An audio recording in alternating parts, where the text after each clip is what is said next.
passé, j'ai expliqué que une poubelle a 3 niveaux. Par exemple, en Occident, les poubelles de blancs sont garnies. Hein. Vous avez raté votre vie en Occident. Hein. Par exemple, vous avez raté votre vie au Canada. Et si vous avez raté votre vie au Gabon, ce n'est pas des vies ratées pareilles. Hein. Parce que même quand le clochard du Canada dort, son sol là, il y a la moustiquaire, c'est-à-dire c'est un peu, il y a la neige. Hein. Son sol n'est pas un peu comme pour nous.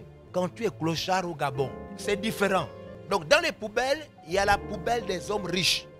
Je parle de Luc chapitre 16, un homme riche. On dit que quand il mangeait, des morceaux tombaient de l'homme riche. Parce que l'homme riche, il a beaucoup de place sur sa table. Les riches ne mangent pas seulement le riz et le poulet. Non, le riche ne mange pas comme ça. Il y a beaucoup de choses. Il y a des desserts, il y a beaucoup de choses, il y a des fruits, il y a des légumes. Et quand elle dit que les morceaux tombaient, elle dit que Lazare voulait quoi? Se nourrir. Donc ce n'est pas des petits morceaux. Est-ce qu'on se nourrit des miettes? Si ça tombait, c'est que c'était des gros morceaux qui tombaient. Et on dit que pendant que lui il voulait se nourrir, on dit quoi? Des chiens faisaient quoi? Mangeaient. Donc il y avait des animaux qui étaient là. Donc ce qui tombait de la table du riche, je vais vous expliquer comment ça se passe. Parce que je sais que vous n'avez pas bien compris le texte de Luc 16. Voyez-vous, chez les riches, en ce temps-là, ils faisaient comment? Pendant qu'ils mangent, après ils prennent 2 fois un morceau. Vous comprenez? Ils jettent ça comme ça. Donc quand on dit les miettes là, c'est pas qu'ils mangent et puis ça... Non. Non, quand les riches mangent, ils sont bien habillés, ils ont des choses bien là, quand vous allez au restaurant. Hein? Vous prenez, vous mettez sur les cuisses ou bien, voilà. C'est pas que ça tombait. Les riches ne sont pas, ils sont pas sales quand ils mangent. C'est pas qu'ils mangent et puis ça tombe partout. Non, c'est pas comme ça. Hein? Quand vous mangez chez vous, à la table, est-ce que ça tombe partout des miettes? Voilà. Quand on dit miettes là, au fond, ils jetaient ça comme ça. Ils voient des animaux, ils prennent, ils jettent ça comme ça. Vous comprenez? C'est ça. Donc c'est des vrais morceaux qu'ils envoient. Alors, regardez ce que le texte dit. Dans Luc 16, verset 9. On nous dit que Lazare voulait se nourrir. Et qu'est-ce que le riche faisait? Il refusait à Lazare quoi? Les miettes. Et qui mangeait? Les chiens. Donc, qu'est-ce que le riche faisait? Au lieu de jeter ça à Lazare, vous comprenez ça? Il préférait quoi? Jeter ça aux chiens. C'est ça, c'est pourquoi on dit qu'il est mauvais. Donc, pour vous dire un peu que la poubelle des riches, les déchets des riches ne ressemblent pas à nos déchets. Hein? La poubelle des riches, c'est 2 fois le magasin des pauvres. 2 fois les pauvres vont faire le marché dans la poubelle des riches. Vrai ou faux? 2 fois tu vois un pauvre qui va prendre un vrai matelas. Matelas, encore bien, c'est différent. Donc ici, la poubelle, il y a des formes de poubelles.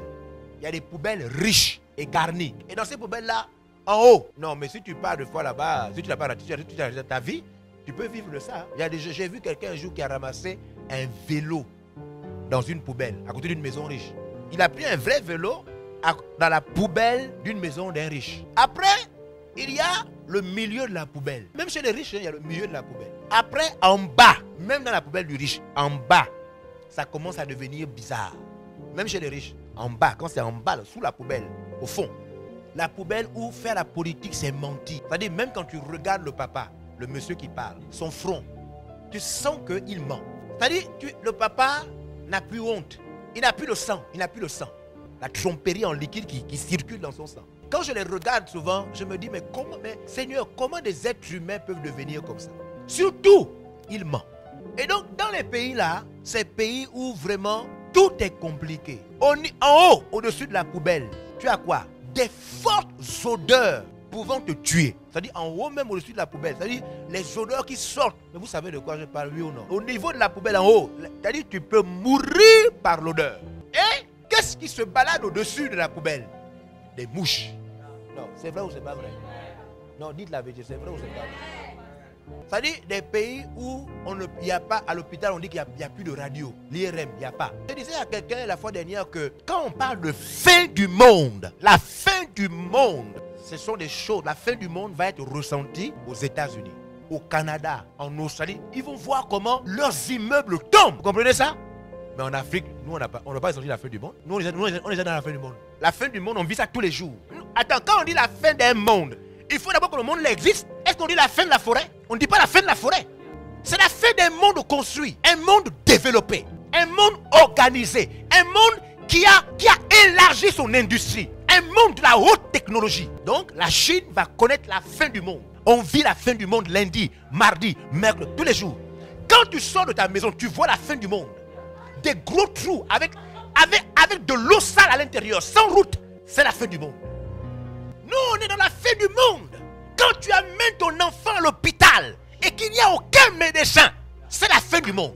C'est la raison pour laquelle nous devons réveiller les prêtres. Nous devons les réveiller. Ceux qui tendent les mains vers Dieu. Ceux qui tendent les mains vers Dieu. Moïse a été pris de l'eau pour devenir roi d'Israël. Il a été pris de l'eau.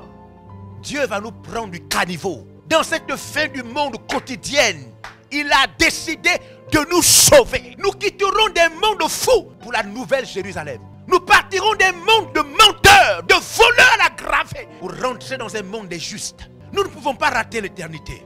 Nous n'avons pas le droit de rater la vie éternelle. Nous n'avons pas le droit. Nous ne pouvons pas quitter de ce monde le monde des avares, des égoïstes. Le monde où on fait des détournements de fonds, où les gens volent l'argent du contribuable, tuent des personnes, le monde des criminels pour aller encore en enfer. Oh Dieu, non. Il a fait de nous un royaume de prêtres. Voici donc la situation dans laquelle nous sommes, où les justes sont emprisonnés et les bandits courent les rues.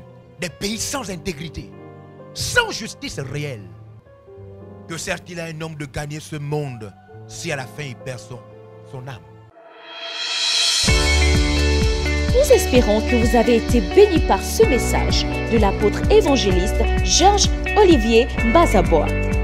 Vous pouvez permettre à d'autres personnes de jouir de cet enseignement en devenant partenaire par vos dons, dîmes et offrandes au numéro de compte inscrit.